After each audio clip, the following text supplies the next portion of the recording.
2014 de la Facultad de Ciencias Económicas y Administrativas de la Universidad Austral de Chile. Saludamos cordialmente a autoridades universitarias, decano de la Facultad de Ciencias Económicas y Administrativas de la Universidad Austral de Chile, profesor Jorge Díaz Castro. Señor Phil Thompson, profesor asociado, Departamento de Estudios Urbanos y Planificación, Massachusetts Institute of Technology. Señora Alisa Bryson, directora Programa Desarrollo Regional Incluyente MIT, Community Innovator Lab. Señora Jennifer Catalano, directora Programa YEPI de la red Taylor Network.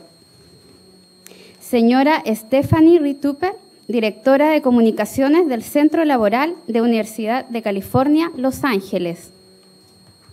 Académicos y funcionarios de las distintas universidades que nos visitan, académicos y funcionarios de la Universidad Austral de Chile, estudiantes, comunidad universitaria, público en general. A continuación, la directora de la Escuela de Graduados y del proyecto Centro de Emprendizaje de la Facultad de Ciencias Económicas y Administrativas, UAT, profesora Esther Fechis Pérez, dirigirá algunas palabras.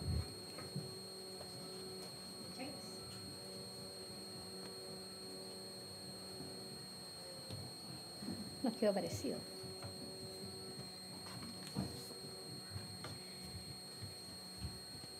Buenas tardes a todos, a todas, estudiantes, comunidad valdiviana, autoridades nacionales e internacionales, colegas, amigos, amigas.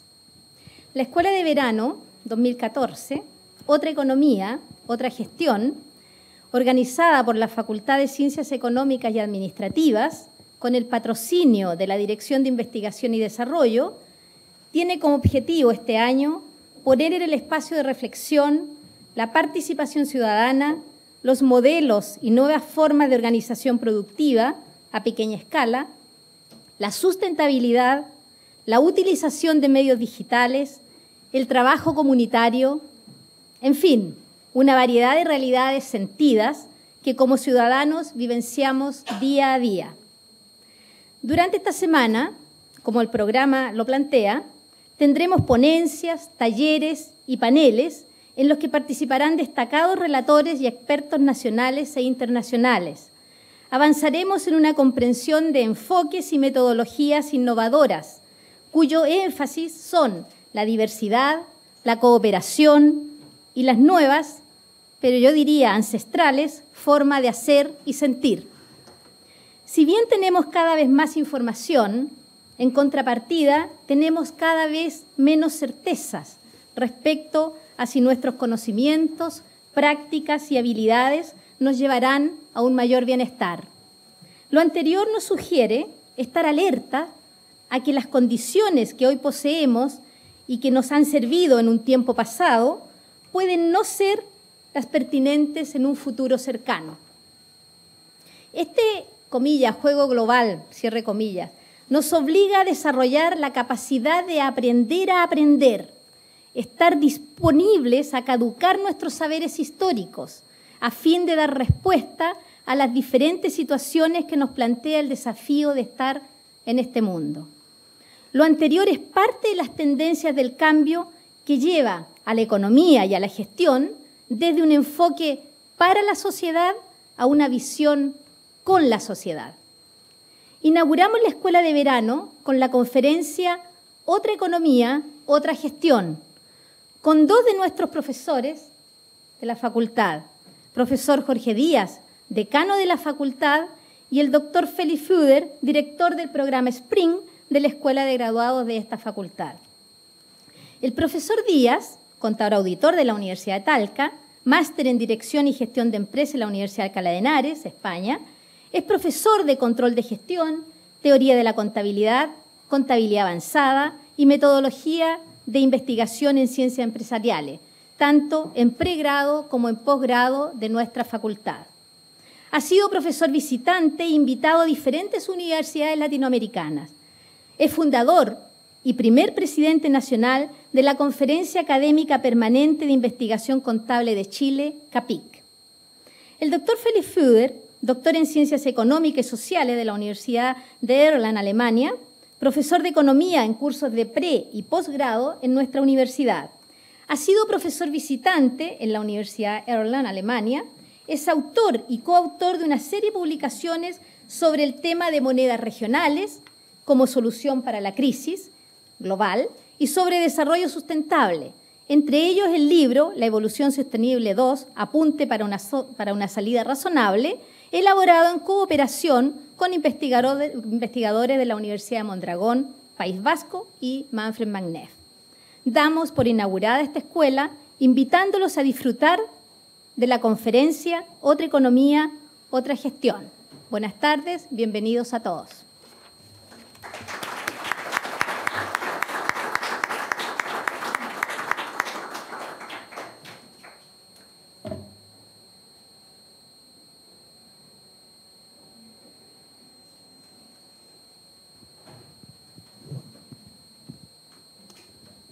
Hola, buenas tardes. ¿Me pueden escuchar? Parece que sí. Bueno, gracias por la introducción. Voy a hablar sobre un tema que es mi tema favorito y algunos exalumnos míos y colegas ya lo conocen. Pero bueno, como dijo Goethe, la mentira está divulgada abundantemente, entonces también la verdad hay que tratar de decirlo cada una y otra vez más. Mi tema es otro dinero para otra economía. ¿Qué tiene que ver el dinero con la economía? Con una otra economía, mucho. Vamos a ver en esta presentación qué. ¿Cuáles son los grandes temas que nos afectan hoy en día en la sociedad cuando abrimos el diario? ¿Qué vemos? ¿Cuáles son los temas que nos preocupan hoy en día? Es la desigualdad, la restricción del medio ambiente y la crisis financiera, ¿cierto? Estos son los tres grandes temas que hoy en día nos preocupan. Además nos preocupan la especulación, la inflación, el desempleo, el consumismo masivo y una serie de otras cosas negativas que nos molestan, y todas esas cosas tienen directamente que ver con nuestro sistema financiero, y esto quiero demostrar hoy en día. ¿Cómo se crea dinero? La mayoría de la gente cree que el dinero se crea por el Banco Central. Es verdad, pero solamente una parte muy pequeña en relación a la cantidad de dinero circulando. La gran parte de la oferta de dinero se crea por deuda. Se crea cuando los bancos prestan dinero. ¿Y cómo funciona eso? Imaginemos una persona tiene 100 unidades monetarias. Inicialmente, ¿qué hace con esos 100? Lo coloca aquí en un banco 1. El banco lo registra como depósito 100. ¿Y qué va a hacer con esos 100? Lo va a prestar, ¿cierto? Lo va a tomar una reserva, digamos 10%, y el resto va a prestar. 90% puede prestar y lo presta a un cliente que, no sé, se compra un celular. Y el vendedor del celular, ¿qué hace con los 90? Lo coloca en su banco, en el banco 2. Entonces el banco 2 hace lo mismo, 90 aquí en depósitos, reserva 10% y 81 unidades monetarias va a prestar. Entonces, ¿qué pasó con la oferta de dinero? Originalmente, de los original 100, aumentó a 271. Y si seguimos así, la oferta de dinero puede crecer hasta 1000 unidades monetarias de los original 100 con una reserva de 10. Hoy en día en Europa la reserva es 1%, no 10%. Esto se encuentra en cualquier libro de texto, por ejemplo, lo saqué ahí de Gregory Mankiw, es un profesor de Harvard muy conocido, se encuentra en cualquier libro de texto estas cuentas. Esto se llama multiplicador del dinero, es muy conocido. Lo que no es tan conocido son las implicaciones. ¿Cuál es el problema? Recién en las cuentas hemos olvidado algo. ¿Qué hemos olvidado? Algo faltó. Era muy simplificado, faltó el interés. Los depósitos no son gratis, los créditos tampoco, como sabemos. ¿Cómo cambia la cosa si consideramos interés? Esto cambia que el sistema tiene que destruirse cada 50, 80 años. ¿Por qué? Porque si colocamos dinero en una cuenta, en el depósito, con una tasa de 5%, ¿cuánto dura hasta que se haya doblado? Como 15 años, ¿cierto? Con interés e interés compuesto. Entonces, si coloco 10.000 pesos en una cuenta, en 10 años más tengo, o 15 años más tengo 20.000 pesos. En 10 años más, 40.000 pesos, después 80.000 pesos, siguiendo así. Esto es una función exponencial. Empieza muy lento y después crece muy rápido. Bueno, ¿cuál es el problema? El problema es, ¿quién lo paga? ¿Es el banco? No es el banco. Somos nosotros que tomamos los créditos. El banco está obligado a vender créditos. ¿Por qué? Porque tiene que pagar los intereses de los depósitos. Entonces, si los depósitos crecen de esta forma, entonces el banco está obligado a vender cada vez más créditos. Y apenas que una persona haya amortizado un crédito, el banco ¿qué tiene que hacer? Tiene que prestarlo de nuevo. Y no solamente esto, tiene que aumentar el volumen de crédito constantemente porque el volumen de los depósitos crece de esta forma. Entonces, llega un momento en la economía que toda la gente está saturada con deuda, no quiere tomar más deuda. ¿Y qué tiene que hacer el banco? Tiene que seguir prestando. Entonces, los bancos empiezan a prestar a personas con una solvencia cuestionable, a tasas muy bajas, y esto es lo que pasó en la crisis subprime hasta el año 2008, ¿no es cierto? Los bancos prestaron a personas que no deberían haber tomado los créditos. Y sigue pasando en Europa, prestando a países enteros que ya se sabe que probablemente no van a poder devolver los créditos. ¿Por qué? No porque los bancos están tan malos o tan avariciosos, es porque si no quieren cerrar su negocio, tienen que seguir prestando. Y el sistema colapsa cuando los clientes fallan en gran escala. Y ya podemos vislumbrar que la crisis subprime del año 2008 y la crisis de la deuda de Europa no son diferentes crisis, sino la misma crisis, pero voy a tener una diapositiva extra de ese tema. La Fed, el Banco Central de Estados Unidos, desde 2006, interesantemente, ya no publica oficialmente la oferta de dinero M3, que es la oferta de dinero más usado. ¿Por qué no lo publica? Porque de lo contrario uno podría darse cuenta que se ve así. Aquí vemos nuevamente la forma exponencial. Esa es la oferta de dinero de Estados Unidos y se ve así en todo el mundo, no solamente en Estados Unidos. Todo el mundo tiene un crecimiento del dinero de esta forma. Y obviamente la productividad de la economía no puede crecer al mismo ritmo, entonces llega siempre un problema, algún día llega un problema, en un momento que ya la gente no puede seguir pagando más, o sea, y llevar al paso con las obligaciones que salen de la deuda. Entonces aquí vemos la deuda de Estados Unidos, se ve exactamente igual, obvio. ¿Por qué? Porque recién aprendimos dinero se crea por deuda. Si la oferta de dinero crece de esa forma, la deuda tiene que por obligación también crecer de la misma forma y está así en todos los países del mundo. Y bueno, es obvio, cada billete que yo tengo en mi bolsillo, otra persona tiene como deuda. Por lo tanto, la deuda crece de la misma forma. Interesantemente, eso dice en cada billete del dólar. Cada billete de $1, del $20, de cada billete del dólar tiene esa frase. This note is legal tender to pay all debts, public and private. Este billete es moneda legal para pagar todas las deudas, públicas y privadas. Dice aquí en cada dólar. No dice aquí que es moneda legal para comprar leche, no. Es para pagar deudas. Lamentablemente el euro o el peso chileno no son tan elocuentes. El desempleo, ¿qué tiene que ver el desempleo con eso? Mucho. Porque las empresas están cada vez más saturadas con deuda. Eso se puede corroborar en las balanzas de las empresas. Tienen cada vez más capital ajeno. Entonces tienen cada vez más carga de interés y tienen que aumentar su productividad o reducir los costos de otra forma. O sea, ¿cómo se puede reducir los costos? Reemplazando personas por máquinas y después se reemplazan las máquinas por otras máquinas, por eso aquí el robot también está buscando trabajo. La inflación, hay tantas teorías que tratan de explicación de la inflación. Una muy conocida es la de Irving Fisher. Si la oferta de dinero crece más rápido que la productividad que se mide en T, entonces el nivel de precio sube, la velocidad se deja normalmente constante o afuera porque no se puede medir. Bueno, claro, si la oferta de dinero crece más rápido que la productividad de la economía, obviamente que si hay más dinero en relación a productos, hay inflación, y ahora ya entendemos por qué hay cada vez más dinero en relación a los productos, es parte de la lógica de nuestro sistema financiero. Y también, no solamente la inflación, también las burbujas especulativas. La especulación tiene mucho que ver con esto. ¿Por qué? Porque si hay mucho dinero en el mercado, ese dinero busca formas a dónde invertirse, ¿cierto? O sea, la persona que tiene mucho dinero, ¿dónde le van a invertir? Probablemente no en consumo. Van a comprar casas o acciones. En estos mercados sí se nota una inflación, es la especulación. La especulación uno podría interpretar como una inflación parcial que no medimos porque la inflación medimos en el precio del consumo nomás. Y de aquí viene también el deber de crecer económicamente. Si escuchamos a Piñera, a Bachelet, a Obama, a Merkel, lo que sea, quien sea, cada discurso 5 veces al menos aparece la palabra crecer. Chile está creciendo constantemente. Tenemos que crecer. ¿Por qué tenemos que crecer? Tiene que ver con nuestro sistema. ¿Por qué? Porque si las empresas están cada vez más endeudadas, tienen que cada vez más producir más para poder pagar la resultante carga de interés. Y además, aunque no fuese endeudado, una empresa tiene que crecer. ¿Por qué? Porque si el banco me paga 5% y mi inversión productiva no me alcanza también lo mismo que paga el banco, no lo hago, ¿cierto? O sea, lo que me paga el banco es el costo de oportunidad de cualquier inversión. Si no me rinde esto, entonces no lo hago.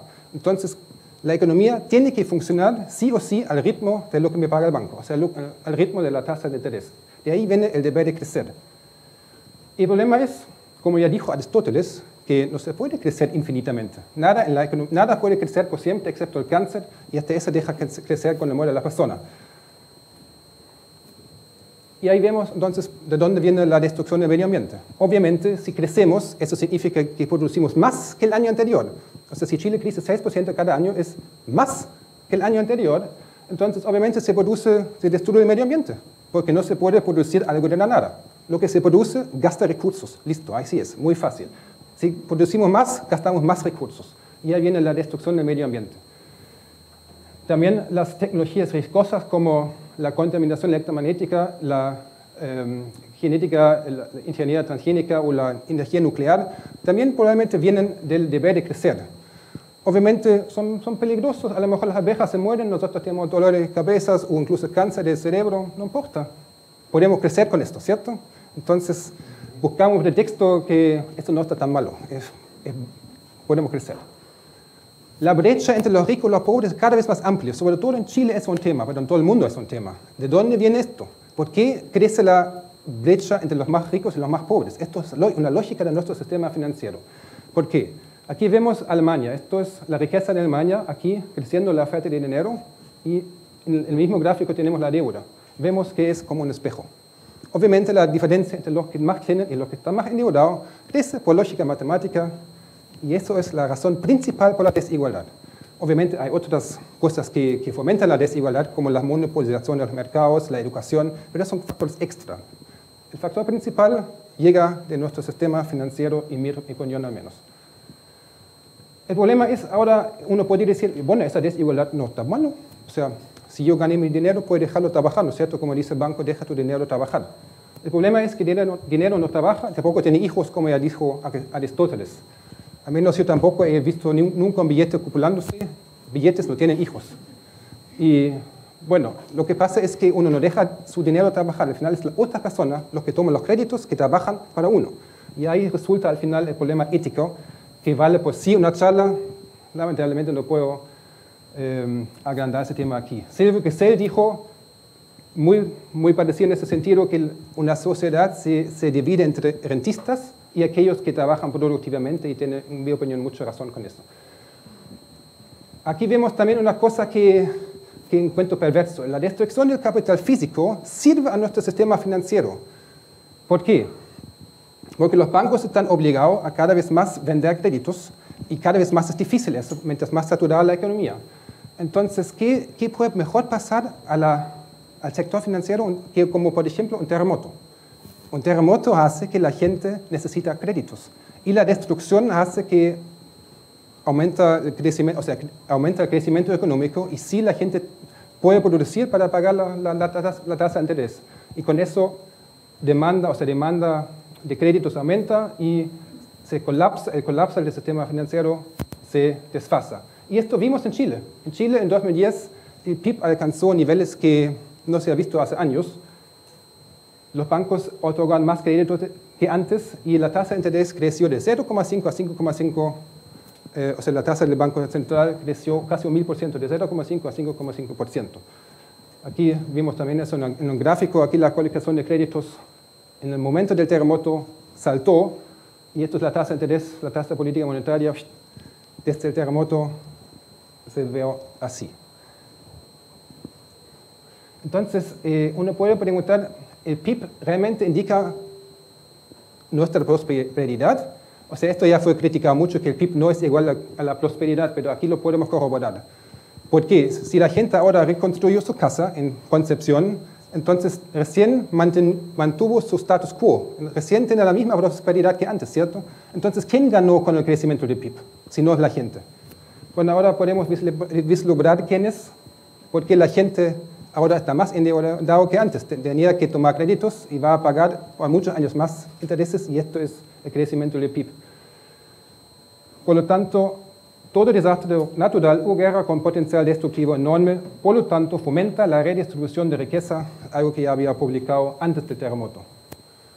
Y aquí vemos también una situación muy especial que se ve solamente en Chile, al menos yo no conozco otro país. En Chile recibimos rebajas en Ripley o Falabella cuando pagamos con tarjeta de crédito. Eso es el mundo al revés. En el resto del mundo uno recibe rebaja pagando cash, no con crédito. Aquí no, aquí le dan solamente rebaja pagando con crédito. ¿Por qué? Esto es obvio, porque el Estado chileno es un mal cliente de los bancos. Normalmente los gobiernos son los mejores clientes, en Chile no. En Chile el gobierno no quiere tomar créditos, entonces ¿quién tiene que tomar los créditos? Somos nosotros. Entonces, aquí Falabella y Ripley tienen convenios con los bancos que le dan una bonificación si venden créditos. Y esta bonificación la pueden traspasar y por lo tanto recibimos una rebaja comprando con créditos. La crisis subprime del año 2008 y la crisis actual de la deuda en Europa, en mi opinión, es la misma crisis. ¿Cuál es el problema? Que los bancos están obligados a vender más créditos cada vez más y le cuesta cada vez más. Entonces empiezan, como dije antes, a vender créditos a personas con una solvencia cuestionable. En Estados Unidos estos fueron los clientes hipotecarios y ahora en Europa son estados, pero el principio es el mismo. Los gobiernos están obligados a vender, o sea, los bancos están obligados a vender créditos y esto va a colapsar algún día. Frederick Soddy, premio Nobel en química, lo dijo hace 90 años muy claro. Money is a credit-debt relation from which no one effectually can escape. O sea, dinero es una relación crédito-débito de la nadie puede escapar. Es así, es por lógica matemática y siempre son los más débiles que primero no pueden pagar la deuda. En Europa estos son los países con la menor productividad, pero también, o sea, en Estados Unidos estos fueron los clientes más débiles. Bueno, pero también Alemania está muy luego a no poder pagar su deuda. Solamente está un poquito más poderoso y por eso todavía tiene alguna solvencia. Entonces podemos explicar cuál es la causa de la especulación, de las grandes crisis económicas, la inflación, el desempleo, la obligación de crecer y con ello la destrucción del medio ambiente, el endeudamiento masivo, la destrucción del medio ambiente y la brecha entre los ricos y pobres cada vez más amplia. Alguna gente va a decir ahora, bueno, el euro también puede producir la crisis. La crisis en Europa tiene que ver con el euro. ¿Por qué el euro? Porque el euro es un sistema de tipo de cambio fijo. Y eso produce desequilibrios en las balanzas comerciales.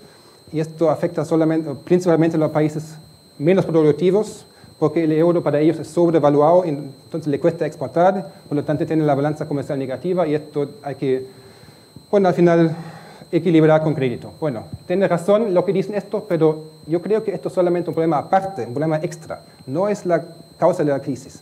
Es como alguien hasta para un abismo y llega al último empujo, pero sin el euro también Europa estaría en crisis hoy en día. Alemania, como dije antes, pese al excedente en su balanza comercial, está cerca para pagar su deuda también. Estados Unidos no tiene el euro y es el país más endeudado del mundo, per cápita y en total. O sea, el euro es solamente un problema extra. Ahora, ¿qué soluciones nos presentan en la media y también en la ciencia económica? Por ejemplo, un Tobin tax, o sea, un impuesto contra la especulación. En mi opinión, es una solución para chiquitita. O sea, primero vimos recién que la especulación no es la causa de la crisis, sino un síntoma. Y aparte, creo que ni siquiera la especulación se puede evitar con un Tobin tax. La especulación existe si hay una oferta de dinero cada vez más grande, porque este dinero busca dónde invertirse. Y esto pasó ya hace 400 años en Holanda. Es muy conocido la tulipanía, donde en su hype costó una caja de bulbos de tulipanes lo que valió 3 casas en ese tiempo. O sea, la especulación existió siempre y existe nuestro sistema financiero que existe desde como 700 años. En ese tiempo la gente tenía que intercambiar los bulbos contra monedas de oro en una plaza de mercado, ¿cierto? O sea, bajo circunstancias bastante adversas. No obstante, había especulación.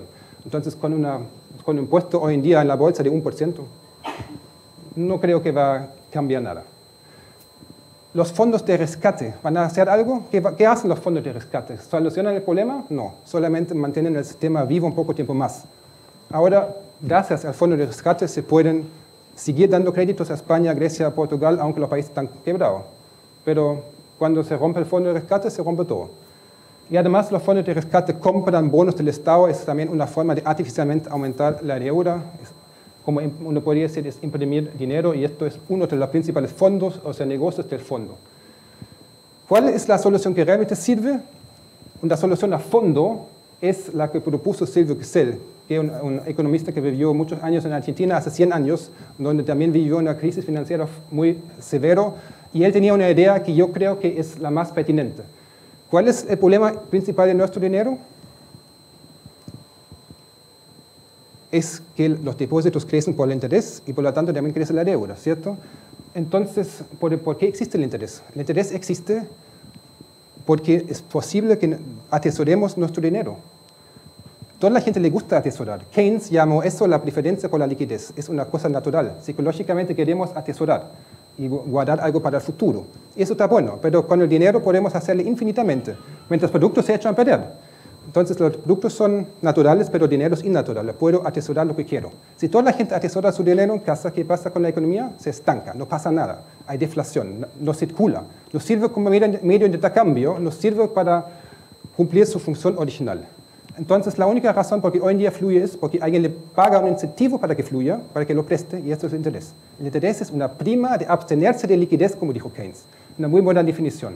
Entonces la idea de Gesell fue, tengo que quitarle al dinero esta idoneidad innatural de que yo puedo atesorarle mucho tiempo, y de esta forma tampoco, o sea, automáticamente no va a existir interés.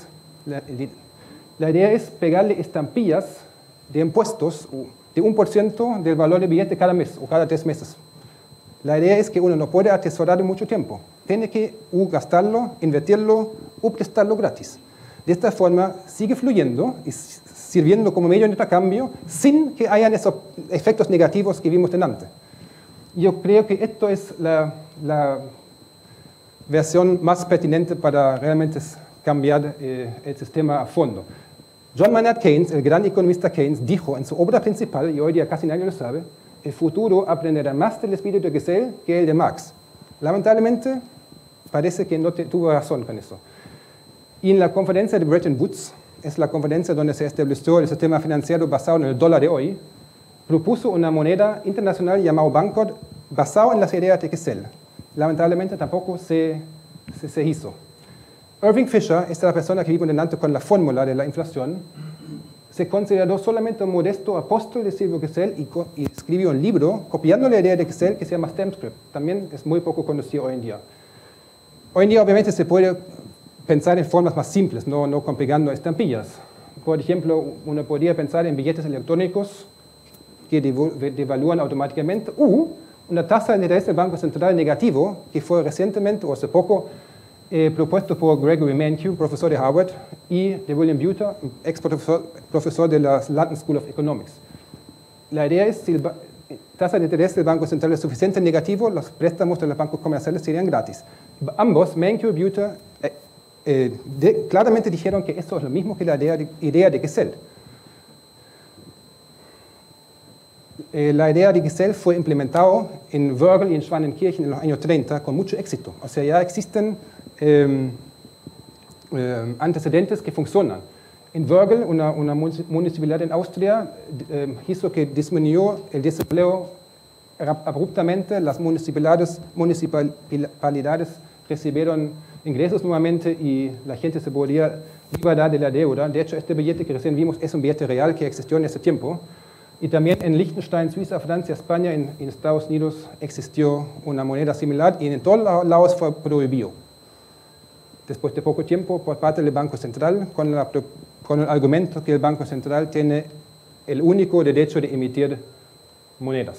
Hoy en día hay muchas nuevas iniciativas de monedas regionales basadas en la idea de Silvio Gesell en todo el mundo. Por ejemplo, en Alemania ya se contó en el 2006 65 iniciativas. La más exitosa es el Chiemgauer, que ya se habla mucho en la prensa de esa, y también en España hay 70 iniciativas en ese momento, en Brasil 66, y tienen esas monedas regionales, además no tienen todas esas desventajas que recién hablamos, tienen una ventaja muy buena para la economía regional, porque fomentan a la economía regional y fomentan la descentralización. ¿Por qué? Porque todas esas monedas son hechas de tal forma que esta estampilla o el costo de 1% también se paga cuando uno quiere devolverlo en moneda nacional. Y esto es un incentivo para la gente busque tiendas locales que aceptan la moneda local antes de gastarlo en el supermercado o un mall que trabaja a nivel nacional. De esta forma se fomenta la economía regional. Las tiendas pequeñas locales tienen un incentivo de aceptarlo, porque si no lo hacen, tienen una desventaja contra las tiendas que sí, sus competidores que sí lo aceptan. Un ejemplo muy poderoso de una moneda local es el Banco Palmas en Brasil, que desde el 2001 emite su propia moneda y logró sacar una favela de su precaria situación. Esta es una foto antes de la inauguración del Banco Palmas. Hoy en día este sector está floreciendo gracias al Banco Palmas. Antes 80% de las compras fueron hechas fuera de la región y ahora 93% se hacen dentro de la región. Se estima que se han creado 1.800 nuevos puestos en esa región por el Banco Palmas. Uno de los fundadores del Banco Palmas es un dueño de negocio chico, de una veladuría, y marcó un billete de Palma y este billete le devolvió 5 veces al día.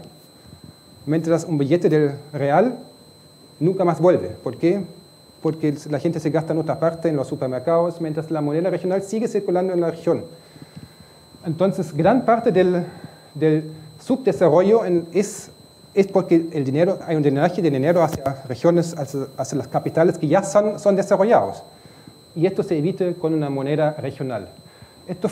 Banco Palmas fue reconocido internacionalmente por las Naciones Unidas, recibieron el United Nations Millennium Development Goals Award, y hasta el Banco Central de Brasil apoya este banco y otros nuevos community banks, que hay 66 ahora en Brasil. La teoría detrás de eso es que no hay una región pobre. Ninguna región es pobre. Toda la gente tiene algunas habilidades. En todas las partes hay tierra fértil o yacimientos. Ninguna región en sí es pobre. Pobreza llega de parte del sistema financiero que hace drenar el dinero a otras regiones.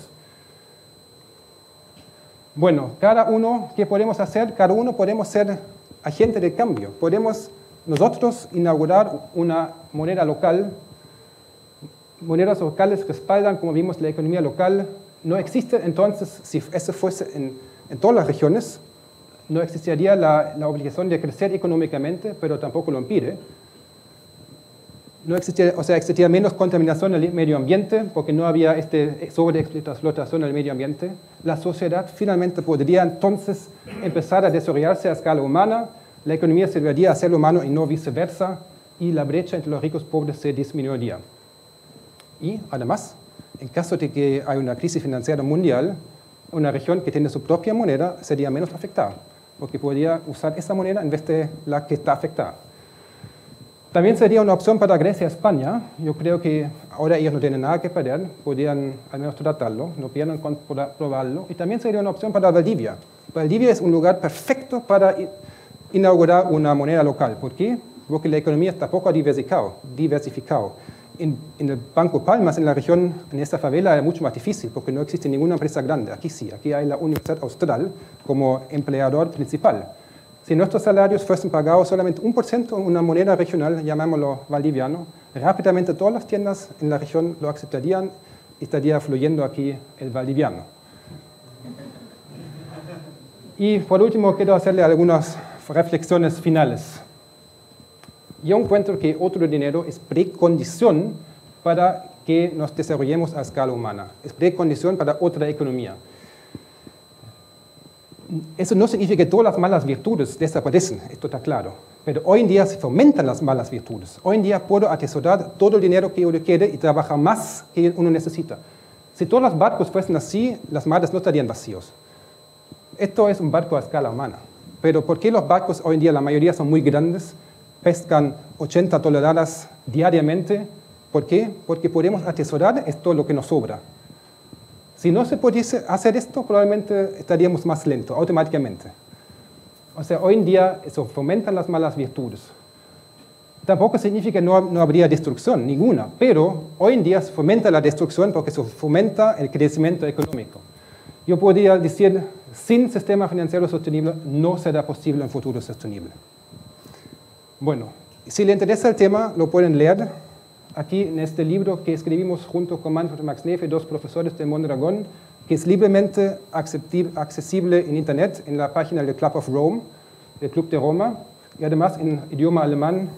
También escribí un capítulo en ese libro sobre economía sostenible, que salió hace un año, y en mayo apareció un documental en la tele de Austria, que hoy en día es libremente accesible en YouTube, con subtítulo en inglés, donde yo fui entrevistado sobre monedas regionales.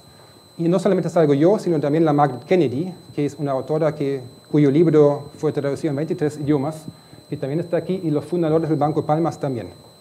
Bueno, muchas gracias.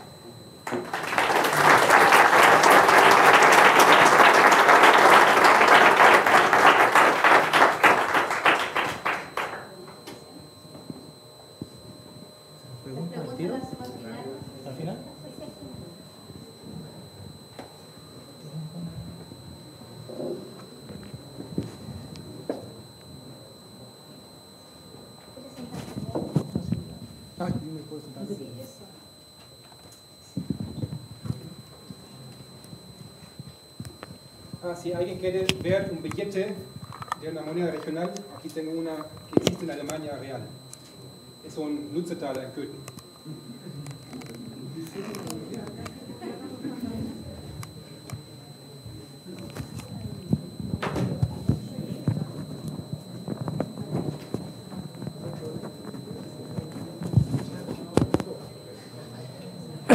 Bien, buenas tardes.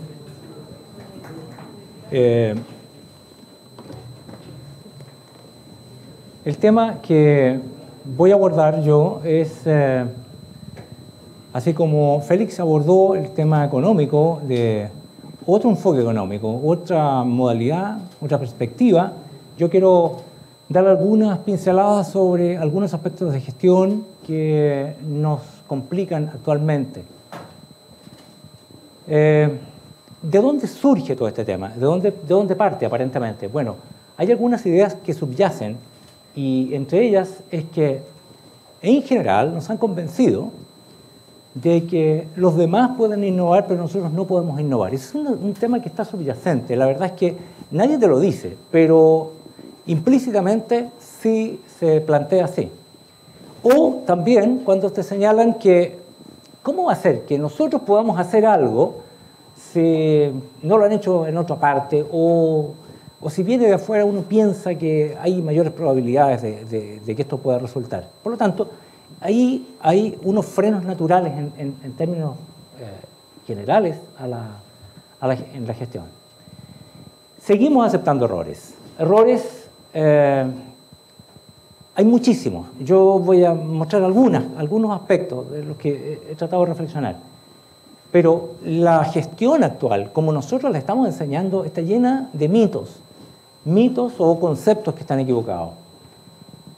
Algunos de ellos no nos damos cuenta de que están ocurriendo, y otros los conocemos, los vemos y no queremos aceptar que ocurren, no queremos reconocer que ocurren. La verdad es que si uno reconoce cuáles son los problemas que tenemos, de una u otra manera estamos debilitando nuestras únicas certezas que tenemos, y por lo tanto todos queremos aferrarnos a ellas. El primer error, yo creo, y así lo he planteado en algunos artículos, que se inicia en la universidad, no solamente cuando se estudian carreras del área de económica o empresariales, no, se inicia en la universidad por la forma en que la universidad concibe cómo está definido el concepto actual de universidad. Me explico. El concepto de universidad, de una u otra manera, como ustedes lo quieren ver, tiene normalmente dos elementos que siempre están presentes y son consustanciales, aparentemente así se dice, al concepto de universidad. Esto es creación y transmisión. O sea, crear, generar y transmitir o difundir. Hay quienes agregan el tema de preservar o almacenar el conocimiento, pero a la larga está subsumido dentro de eso. De estas dos de estos dos conceptos surgen funciones, las funciones de la universidad. En la creación está, bueno, la investigación, ¿no es cierto? Y en la transmisión está la docencia, está la extensión. Pero es eso es. Y estas funciones, por lo tanto, manejan o trabajan fundamentalmente con hipótesis de certidumbre o hipótesis de certeza. En términos generales estoy hablando, no significa que no se toque el tema de la incertidumbre, pero son consustanciales a estas dos la hipótesis de certidumbre. Hay un tercer elemento que es clave y que es lo único que realmente distingue a una universidad. ¿Y por qué digo que es lo único? Porque si ustedes sacan esto, lo que tienen ahí, creación y transmisión, hoy, este mismo concepto que tiene 400, 500 años, si ustedes sacan dejan estos dos conceptos, lo van a ver hoy día en empresas como Microsoft, lo van a ver en compañías de cualquier tipo. Crean conocimiento y transmiten conocimiento. Y no son universidades, ¿verdad que no son? Claro, y uno entiende que no son universidades. ¿Qué hace entonces una universidad? O sea, ¿qué hace que una universidad se distinga claramente y cuál es el foco y cuál es la esencia? La esencia es esta. Esto es lo único que puede distinguir a una universidad de una entidad que cree y transmita, o que cree y disemine. Este amor al conocimiento conlleva implícito una dimensión de incertidumbre. Incorpora una dimensión de incertidumbre natural. Por lo tanto, cualquier creación que nosotros hagamos, cualquier conocimiento nuevo, necesita derribar el edificio de la certeza en el cual construimos, con el cual vamos construyendo todas nuestras realidades en este momento.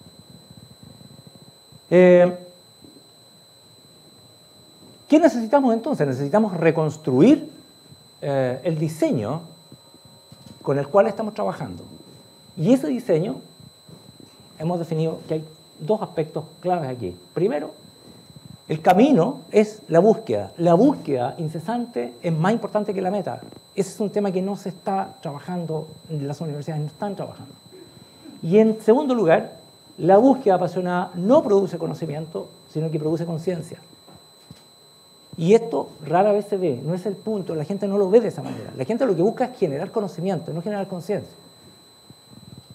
Veamos, a partir de esto entonces, dos mitos que se anclan en el inconsciente colectivo de la gestión. El primer mito, o sea, yo digo que no podemos avanzar definitivamente en gestión, o no vamos a poder avanzar definitivamente en gestión, si, primero, seguimos creyendo que la eficiencia es un mecanismo rector de las acciones de dirección. Le damos demasiada importancia a la eficiencia y ya vamos a ver por qué la eficiencia complica en algunos momentos. No significa que haya que eliminarla, no estoy diciendo eso, estoy diciendo que sobredimensionar el concepto de eficiencia nos lleva a problemas bastante complejos a veces. Y en segundo lugar, seguimos asumiendo, y este es un problema que tiene muchas implicancias, que cuando yo tengo un logro en gestión o cuando tengo o alcanzo un objetivo, este se tiene que vincular necesariamente con el tiempo.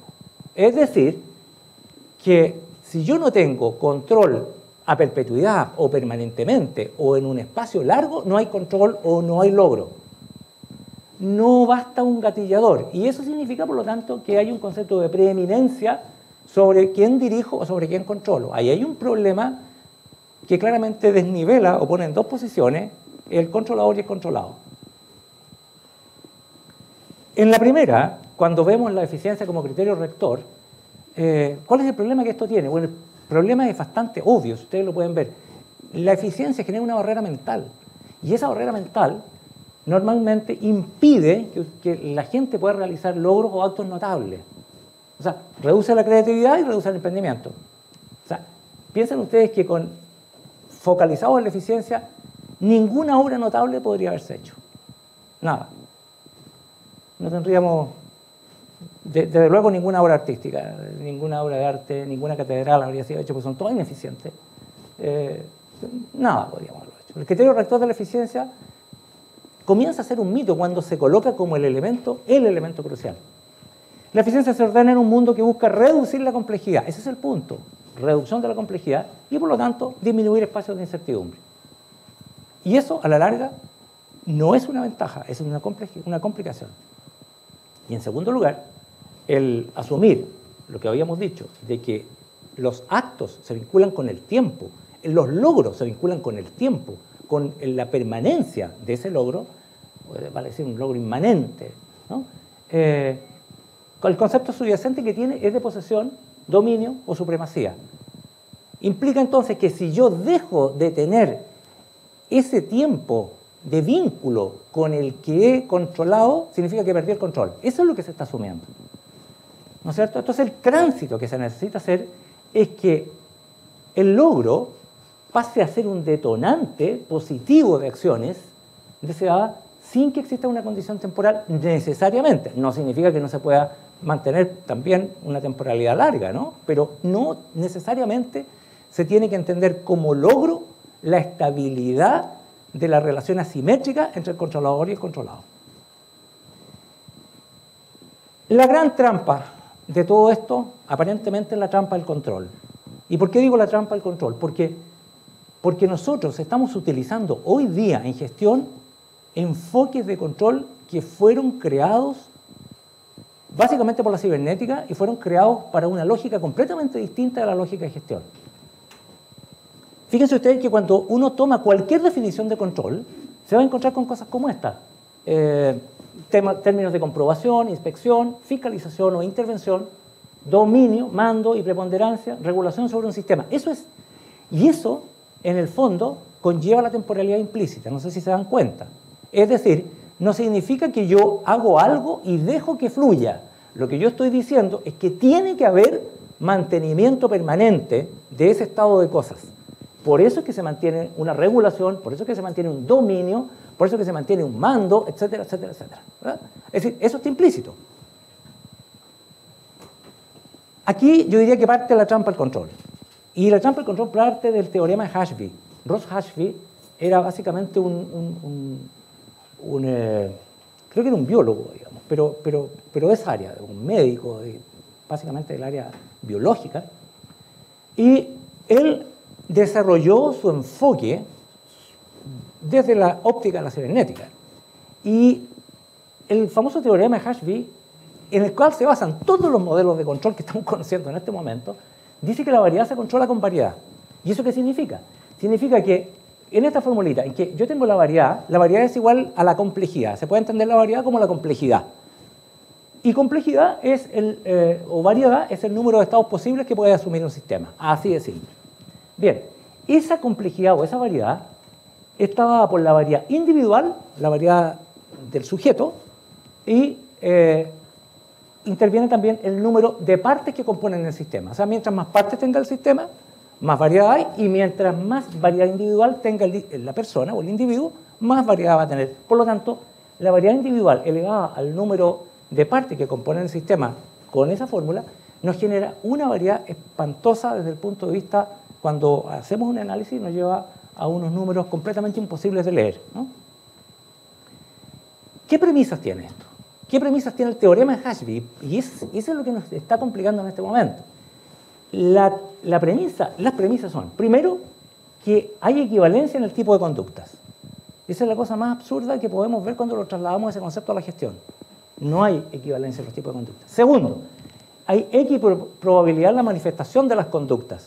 Otro graso error, porque las conductas no son equiprobables en gestión, absolutamente no son equiprobables, son probabilísticamente diferenciadas. Por lo tanto, con estos dos aspectos yo no puedo elaborar modelos predictivos de control. Yo lo que puedo hacer es explicar extremadamente bien cuándo estuve bajo control o cuándo no estuve bajo control. Pero ese es un análisis que se hace hacia atrás y las decisiones se hacen para adelante. Esa es la diferencia. Por lo tanto, aquí hablando con mundos, con universos finitos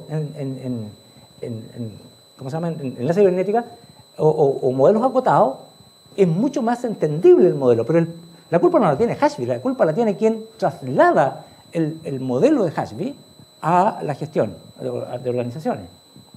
Y por lo tanto, la explicación ex post, que es la que es válida y es irrefutable, trabaja con hipótesis de certidumbre.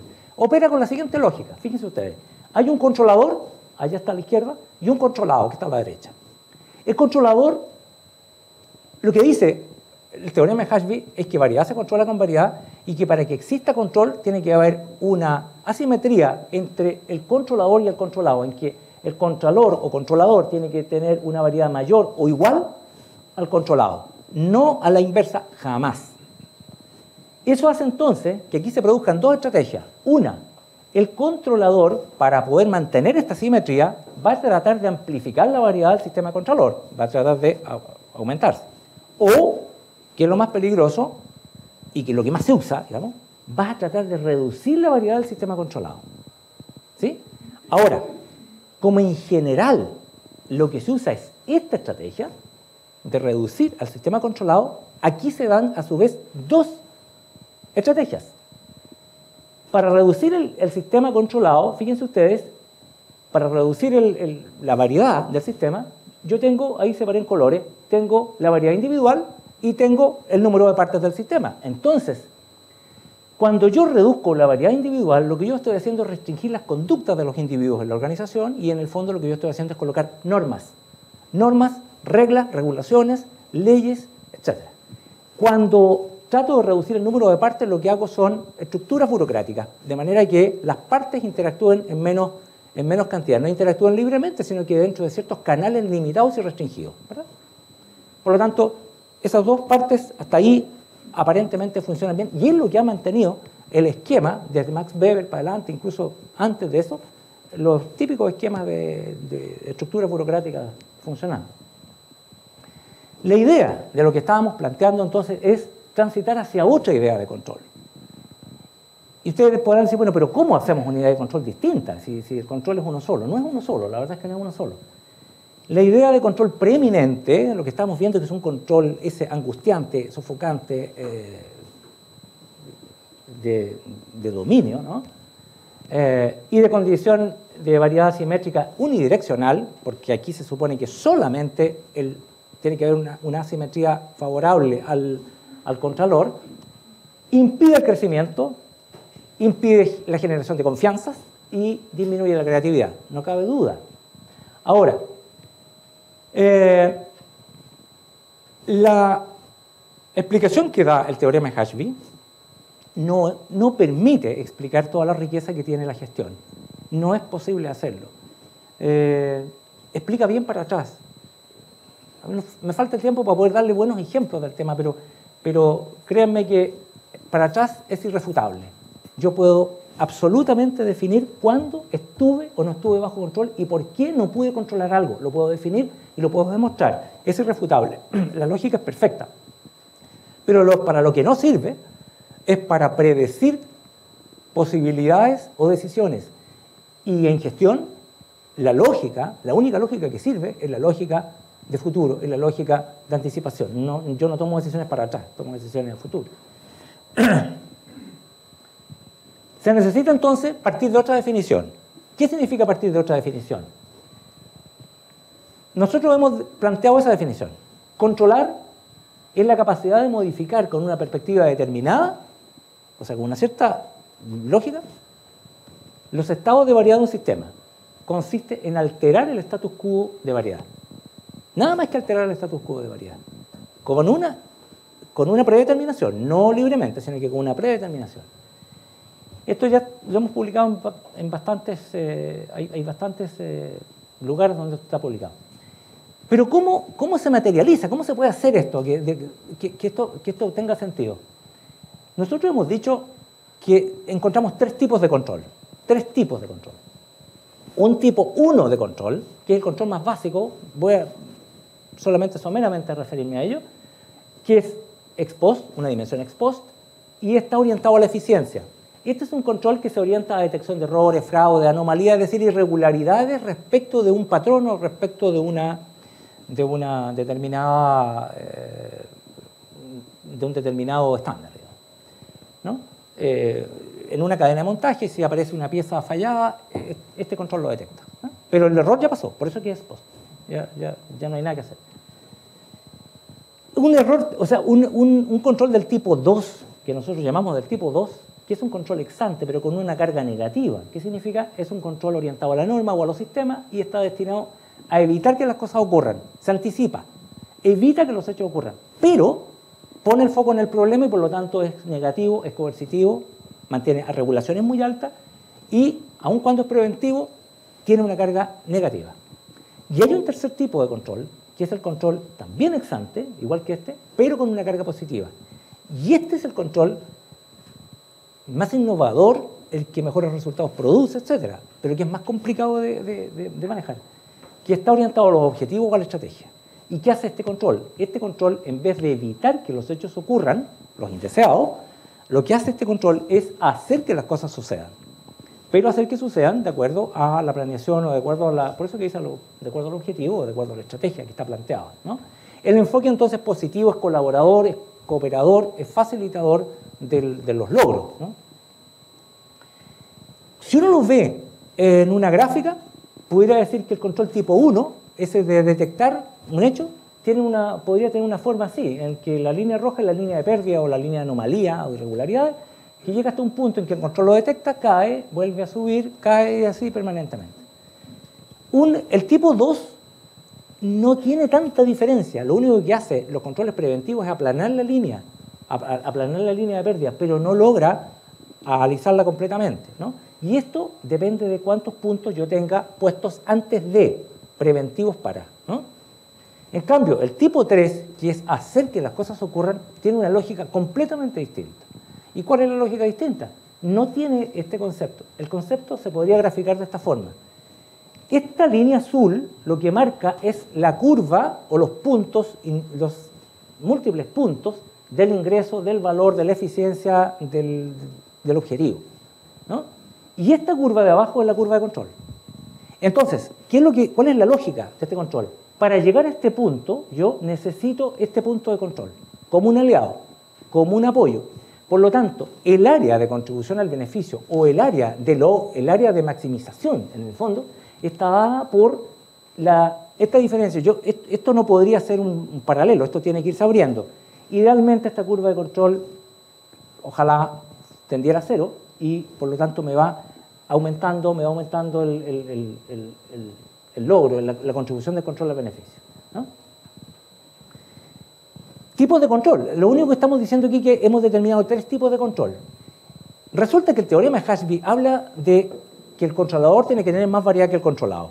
Bueno, aquí lo que estamos diciendo entonces es otra cosa. Estamos diciendo que la variedad no es genérica. Hay tipos de variedad. Y nosotros distinguimos 4 tipos de variedad. Una variedad material, cosas, bienes, dinero, etc. Una variedad subjetiva, que es una variedad intelectual. Una variedad instintual, los instintos de las personas. Y una variedad intuicional, ciertas intuiciones, la tincada, perspicacia, etc. Estas 4 tipos de variedad lo que generan me indican entonces que el llamado status quo de variedad es un mix compuesto por distintos formatos, dependiendo de las personas. Cada persona tiene una determinada variedad material, una determinada variedad subjetiva, etc. Entonces, ¿cuál es el punto? El punto es que cuando yo opero a través del poder para modificar de acuerdo a mi voluntad o a mi intención este status quo de variedad y altero cualquiera de las partes internas o altero el todo, lo que yo logro por otra parte como salida de control. Porque lo que he hecho es intencionalmente haber alterado un status quo de variedad en un punto inicial con un sentido determinado. Eso hace entonces que en este caso el control que resulte de esto no es un control preeminente. Estas asimetrías de variedad no necesariamente indican estabilidad, ¿no? El control no es un estado, es un acto. Esa es la diferencia. Es un detonante de conducta. Si ustedes se fijan, mire, esta relación que está aquí en que yo llamo el A al controlador y B al controlado, esta relación de aquí es la típica relación de control clásico. ¿Se puede dar con esta lógica nueva? Por supuesto que se puede dar, no importa. Yo puedo reducir también. Pero esta lógica de aquí no existe en el teorema de Hashby, es impensable, esta no puede darse. Porque esto significaría con el teorema de Hashby que estoy fuera de control. Y en gestión yo puedo trabajar con eso. Y no solamente en gestión, En cualquier relación humana yo puedo trabajar con eso. Piensen ustedes en cualquier el objetivo, siempre lo planteo en las clases, el objetivo final de la relación maestro-discípulo es esa. La relación maestro-discípulo es que el discípulo supere al maestro. No hay ninguna posibilidad que no sea así. Esa es la lógica. Y si eso ocurre, no significa que el maestro perdió el control. Al contrario, lo que hizo fue un acto de control. ¿Se fijan? Pero actuando sobre la lógica de las distintas variedades que se pueden dar en estos casos. Entonces, en síntesis, de los tipos de control que ya vimos, los 3 tipos de control y los 4 tipos de variedad, lo que nosotros armamos es una matriz, y una matriz que hemos denominado control profundo, y esa matriz lo que hace es establecer los tipos de control, los tipos de variedad, y ubicar ciertas estrategias genéricas, son genéricas, son ejemplos nada más, para poder a partir de allí desarrollar intervenciones que hagan cambiar el status quo de variedad una vez que uno define qué tipo de variedad quiere alterar, en qué sentido la quiere alterar, quiere detectarla, quiere evitar o quiere hacer. Y dependiendo de eso, uno puede entonces utilizar una determinada estrategia e iniciar el proceso de cambio, ¿no? Entonces, el control profundo es un tránsito desde la variedad a la variabilidad. ¿Por qué desde la variedad? La variedad ya habíamos dicho que era el número de estados posibles de un sistema. La variabilidad es el número de estados probables del sistema. Y en gestión trabajamos con estados probables, no con estados posibles. Los estados posibles son tan fuera de nuestro alcance. Es la complejidad indeterminada, multicausal, no la conocemos. Por lo tanto, lo que trabajamos son con variables, con algunas variables probabilísticamente hablando. La premisa que tiene esto es que la modificación de estados de variedad como impulsos que inician el cambio de status quo, eso es clave. Son impulsos, no son estados, son impulsos. De ahí para adelante ya se verá qué pasa, ese es otro tema. No le da la condición de control el necesariamente tener dominio permanente. Y segundo, la variabilidad como enfoque probabilístico es mucho más cercano a la lógica de la gestión. Como estamos trabajando con niveles de decisión en una dimensión ex ante, entonces trabajamos con hipótesis de incertidumbre. Entonces el modelo incluye la idea de incremento de confianza y de cambios de conducta. Es decir, toma el control del tipo 3 básicamente como un aliado. Y finalmente, bueno, la ruptura, aquí hay una ruptura fundamental con los modelos burocráticos que ordenan la organización hacia adentro. Todos estos modelos la ordenan y la dejan muy bien estructurada, pero hacia adentro. Hacia afuera no dan cuenta de ello, ¿no? Finalmente, una reflexión. La organización se abre permanentemente y se sigue abriendo espacios y explora posibilidades y busca ideas para generar ventaja. Sigue siendo la misma lógica. El problema está en que por el camino de la ventaja o de la llamada ventaja, y esa ventaja entendida como una ventaja de competitividad, vamos girando en torno exactamente a lo mismo. Siempre nos estamos dando vuelta exactamente en lo mismo. Una ventaja que incluye un individualismo excluyente, ¿no? Y hoy día esas llamadas ventajas tampoco están tan claras como en tiempo cuando lo planteaba Smith, ¿no? Ya no tienen la misma, no cambian con la misma, no responden de la misma forma, aparentemente ya no. La dimensión de beneficio no la estamos pensando en excluir, no estamos diciendo que el beneficio hay que excluirlo, al contrario, pero necesitamos cuestionarnos de manera seria sobre los diseños inadecuados que estamos teniendo en nuestros modelos de gestión. Muchas gracias.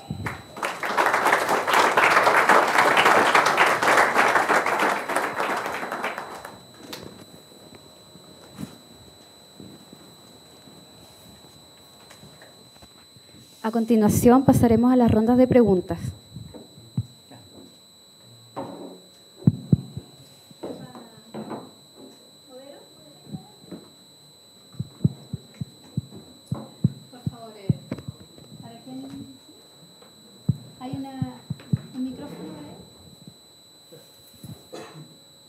Buenas tardes. Tengo una pregunta para cada uno que es muy contingente a lo que ustedes han explicado y de lo que estamos viviendo en el país y también en la universidad. El caso para el doctor Fulder, ¿así es Fulder? Fulder. ¿qué explicaría que los bancos en una economía estable como la chilena tengan tantas utilidades? O sea, ¿quién está pagando ese incremento de utilidad prudente, digamos? Implica entonces de que los costos financieros están demasiado elevados y el lucro es excesivo y que se reflejan esas utilidades pensando que el Banco Central fija las tasas, que el mercado regula. ¿Por qué se produce ese fenómeno? Esa sería la pregunta. Y en el caso del colega decano Díaz, muy interesante esta relación de la variedad con la variabilidad. ¿Cómo se podría eso ejemplificar en un caso universitario, por ejemplo, en la planificación? Eso no, gracias. Profesor Fude, ¿sí?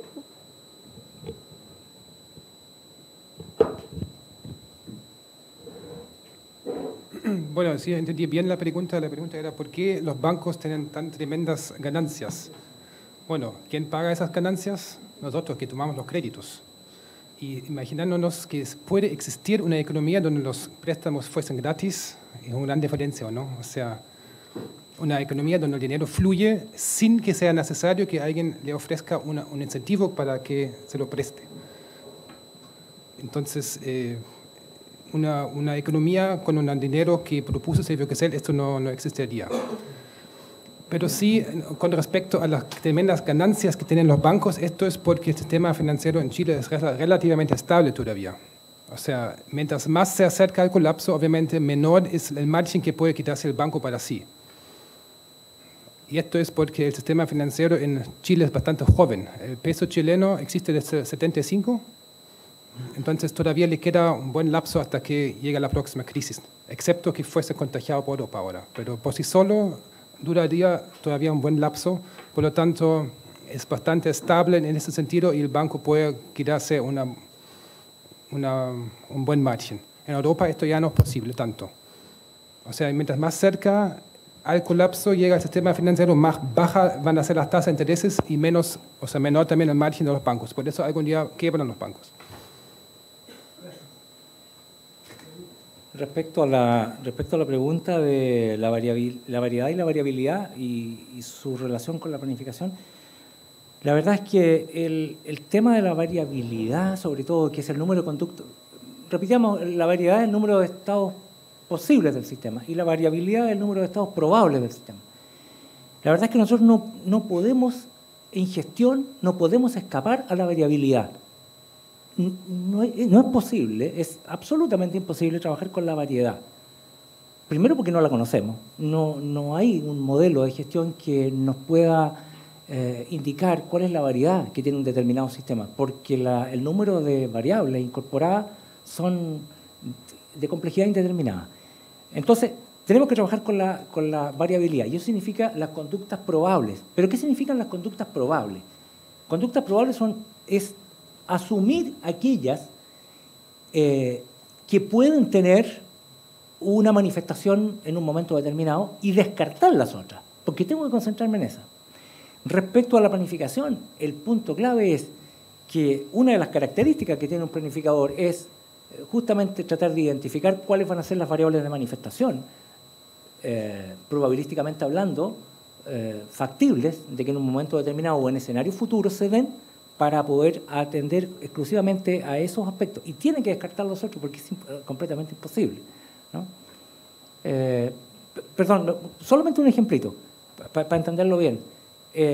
Para entender la diferencia, porque la variedad tiene que ver con el teorema de Ashby y la otra no. La variedad, imagínense ustedes en una rifa, una pequeña rifa en que yo quiero ganarme el premio. Entonces, si hay 100 números en la rifa, ¿no?, la única posibilidad que yo tengo es comprar los 100 números, ¿verdad?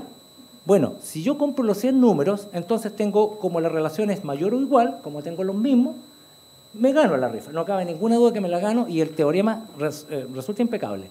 Pero supongamos que yo no tengo la capacidad de comprarme los 100 números, porque alguien se me anticipó y ya habían vendido 5 números. Me compré 95 números.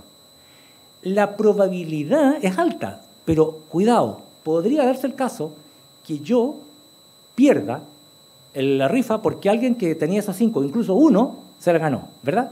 Entonces el teorema de Hashby, hacia atrás, ¿qué me va a decir? Mire, usted perdió porque estaba fuera de control. ¿Cómo? Sí, porque estaba en un desequilibrio. Controlador 95, controlado 100. Perdió, obvio. ¿De acuerdo? La explicación para atrás es impecable, pero esa explicación no sirve para nada en la gestión. Es inútil, porque en gestión, si yo tuviese que decidir, por adverso al riesgo que fuera, con 95% de probabilidad yo me la juego. ¿Verdad? Por eso es que no sirve el modelo para la gestión. ¿Preguntas? Allá atrás. Atrás, y ahí. Después atrás. En primer lugar, felicitaciones al profesor Félix Fuller y al profesor Jorge Díaz por su presentación. La pregunta va hacia el profesor Jorge Díaz. Me generó una duda en el preámbulo inicial donde él dice que la universidad es creación y transmisión y que la empresa es igual que una universidad y la compara con Microsoft incluso. Entonces yo pensaba, o creo todavía, que la universidad no tiene creación y formación, sino que tiene creación y transmisión. Tiene creación, formación y transmisión. Y la empresa lo que hace uso es de los formados para hacer creación y transmitirla. Y además, lucro. Y la universidad, al compararla con la empresa, no tiene lucro. Entonces, ese preámbulo inicial me gustaría que, por favor, si podría explayarse un poquito más al respecto. Claro, cómo no. Es bien simple. Yo he dicho que son los dos aspectos focales y fundamentales. No he dicho que no haya otras funciones, pero básicamente la formación se hace a través de la transmisión. Es de alguna u otra forma. Yo, cuando formo, estoy haciendo un acto de transmisión y por eso formo. Ahora, yo puedo subdividir eso y también el almacenamiento, la información, el resguardo, etc. Pero el punto es, lo que yo señalo es lo siguiente. Cualquier tipo de generación, vale decir conocimiento nuevo, que en este caso es un conocimiento de la naturaleza que ustedes quieran, ¿lo puede hacer una empresa? Por supuesto que lo puede hacer una empresa. Y eso es independiente de la condición de si su ánimo es de lucro o no es de lucro, no es independiente. El hecho es que la empresa puede generar, cualquier empresa de este tipo puede generar. Y transmite, por supuesto que transmite, es decir, la acción como tal, la acción fundamental es transmitir. E incluso también forma cuadros, también forma internamente. Ahora, lo único que una empresa no hace, y esa es la diferencia, por eso yo ponía el énfasis en lo otro, lo que una empresa no hace o no la distinguiría, porque podríamos discutir el tema de cuánta más generación, cuánta más transmisión, pero lo que la empresa no hace, y nadie se equivocaría, con que Microsoft lo hace por amor al conocimiento. No lo hace por amor al conocimiento. No es ese su gatillador fundamental. Es consustancial al espíritu universitario amar el conocimiento y hacer amar el conocimiento. A eso me refería. Sí, ahí está la... Hola, buenas tardes. Quería consultar al profesor Félix que ahondara un poquito en su teoría de crear una moneda local, el valdiviano. ¿Cuáles serían los aspectos clave de desarrollar algo así? ¿Cuáles serían los desafíos? ¿Cuáles serían los aspectos positivos y negativos? Me gustaría que ahondara un poco más sobre eso. ¿Debiésemos restringir el uso de pesos en un caso hipotético, ¿no es cierto? O la entrada de dólares o no. ¿Podría ahondar un poco más sobre eso? Gracias. Bueno, los desafíos son, yo creo que lo más difícil es convencer a la gente que eso sea necesario, porque tener una moneda local de este estilo, al final es molestoso, ¿cierto? Porque este billete pierde valor, o sea, lo tengo que gastar dentro de cierto lapso, si no, tengo que cambiarlo por uno nuevo y esto cuesta 1% del valor del billete. Esto es algo feo, ¿cierto? Entonces, hay que convencer personas y explicar cuál es la ventaja. La ventaja es que todas las desventajas que traté de demostrar, este sistema financiero no tendría. Esto hay que hablar y hay que explicar y convencer a las personas para que acepten este billete. Pero una vez que un sistema financiero fuese basado en puro este billete, todas esas desventajas no existirían. Entonces, el desafío más grande es, yo creo que es divulgar la información. ¿Cuál fue tu otra pregunta? La otra pregunta tiene que ver con el dólar. Claro, o sea, si debiésemos poner alguna barrera al implementar hipotéticamente una moneda local, o restringir la entrada de dólares o de algún otro tipo cambiario, o no, en realidad.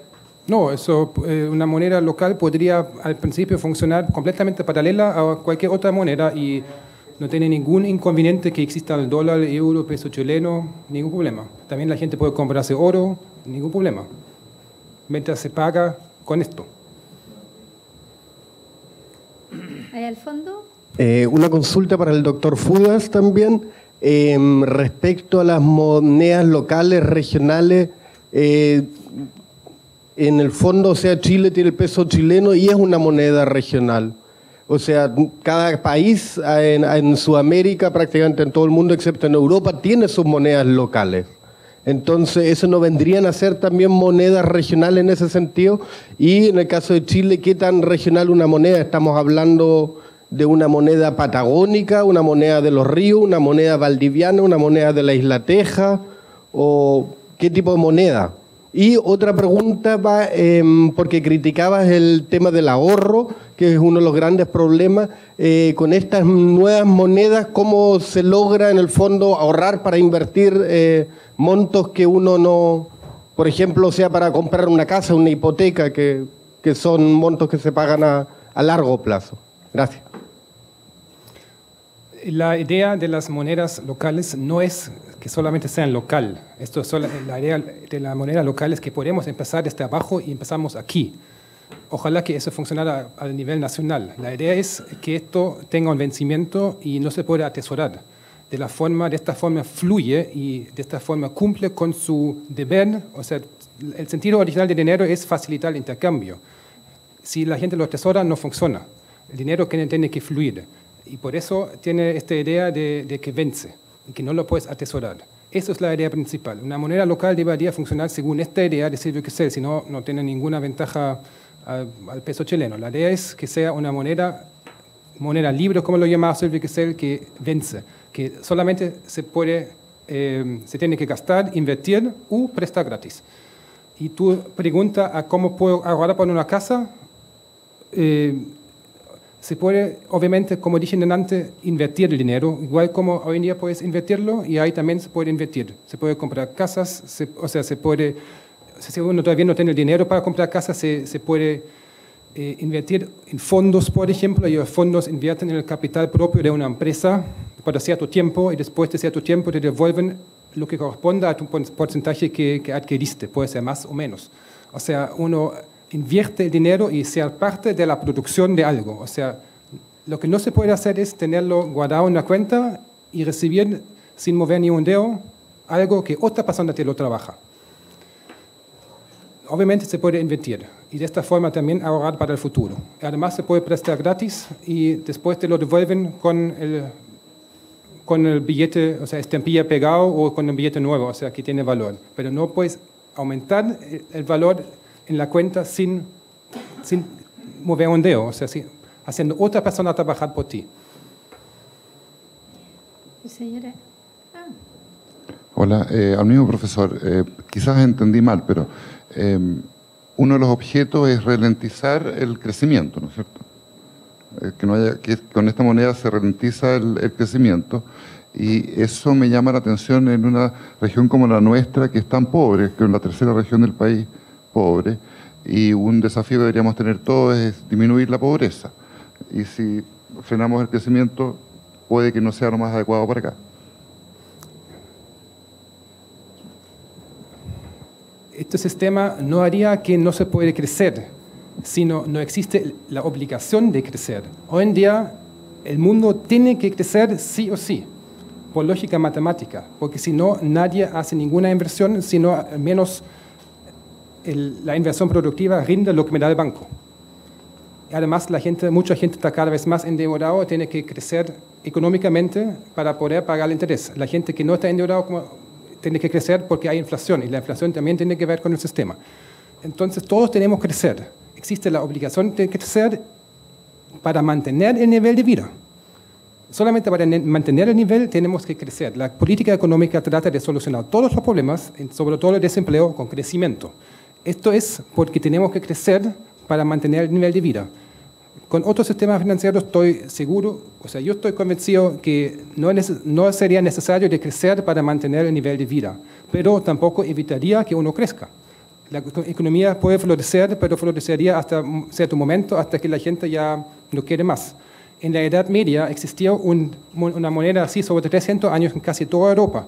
Y esto fue el tiempo entre 1000 y 1300, fue el tiempo de cuando floreció Europa. Todas las catedrales y castillos casi fueron construidos en ese tiempo. ¿Por qué? Porque había una moneda en ese tiempo en casi toda Europa que no se podía atesorar, entonces estaba fluyendo. Y la prosperidad fue de tal forma que la gente solamente tenía que trabajar 4 días a la semana, el día lunes era libre, era el llamado Blue Monday. Hasta hoy día se usa esta palabra. Blue Monday porque la gente estaba afuera en la calle con su ropa azul de trabajador, porque trabajaban solamente 4 días a la semana, tenían buen salario, el salario era del valor de 3 pares de zapatos a la semana, algo así, o sea, en ese tiempo un par de zapatos era una obra de arte, o sea, un buen salario, la economía floreciendo. Todo lo que hoy en día algunos pocos acumulan, ahí estaba distribuido por el pueblo. Entonces estaba floreciendo, pero no existía el deber de crecer. O sea, automáticamente uno deja trabajar si uno ya tiene suficiente porque no se puede atesorar demasiado tiempo. Sí, se lo vuelvo a preguntar porque usted habla de mantener el nivel de vida, pero cuando estamos hablando en una zona que es extremadamente pobre, aquí hay que subir el nivel de vida. Entonces, ¿este sistema ayudaría a eso? Sí, en regiones pobres automáticamente empezarían a florecer. Imagínense, por ejemplo, San José de la Mariquina. Tiene la tremenda planta de Celco ahí, que lleva mucho dinero a la región, pero el dinero no queda en esta región. ¿Por qué? Porque la gente que gana buenos salarios vive en Valdivia. Y Celco compra los insumos en Santiago, empresas que operan incluso internacionalmente. Todo el dinero que se genera ahí se va fuera de San José de la Mariquina, por eso es una ciudad, un pueblo bastante pobre en relación a Valdivia. Imagínense ahora Celco pagara el salario solamente 1% en una moneda local que solamente se puede usar en San José. Rápidamente estaría circulando mucho más, o sea, rápidamente sería floreciendo San José de la Mariquina, estoy seguro de eso. Y floreciendo existirían más impuestos, hay más infraestructura, a lo mejor alguna gente que ahora vive en Valdivia quedaría viviendo allá, tenía un efecto multiplicador. O sea, automáticamente las regiones que ahora están más pobres se igualarían con las regiones que son más desarrolladas. Entonces se equilibraría un poco y esto fomentaría la descentralización. ¿Alguna otra pregunta?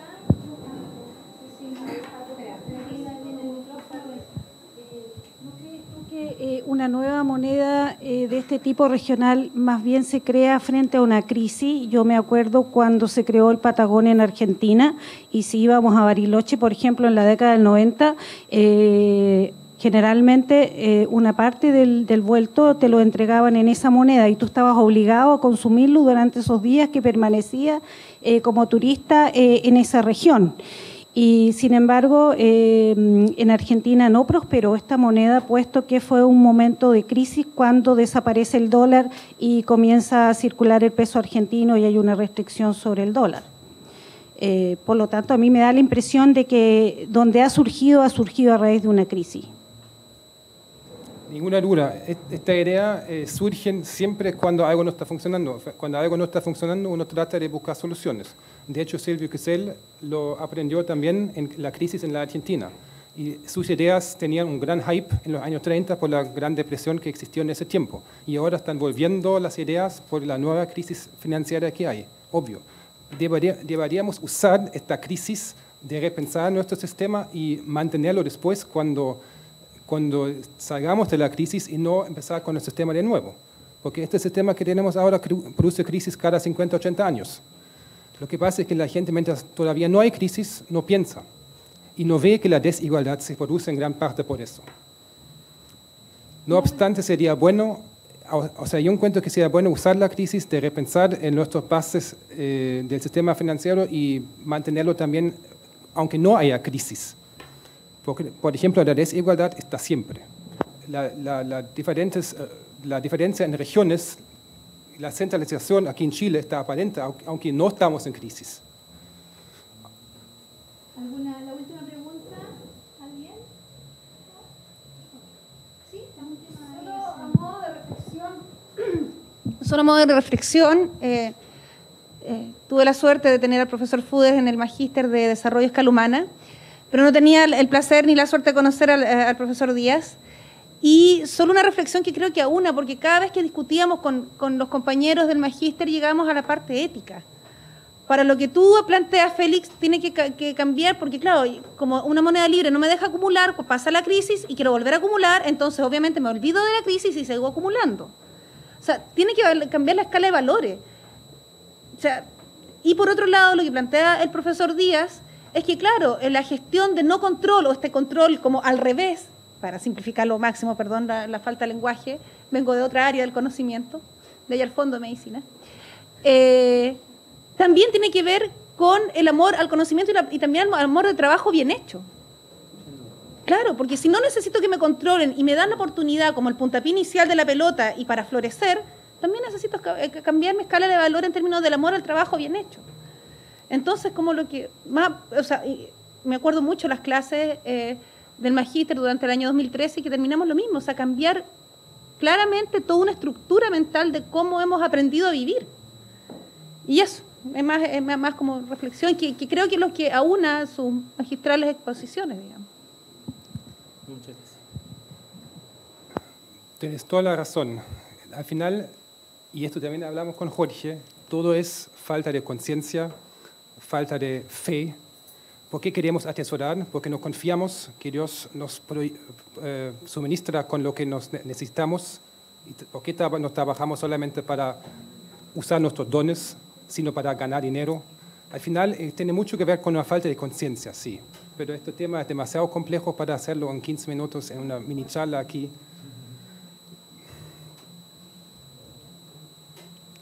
Agradecemos la presentación de los académicos de la facultad, profesor Félix Fuder, coordinador del programa Sprint, y el profesor Jorge Díaz Castro, decano de la Facultad de Ciencias Económicas y Administrativas de la Universidad Austral de Chile. Junto con agradecer vuestra presencia en esta actividad, invitamos a ustedes a participar de la Feria del Trueque y Vino de Honor que se realizará a continuación en los jardines de nuestra facultad. Y junto con ello, invitarles a sumarse a las actividades de la Escuela de Verano FASEA UAT que se seguirán desarrollando hasta el viernes 17 de enero en este mismo lugar.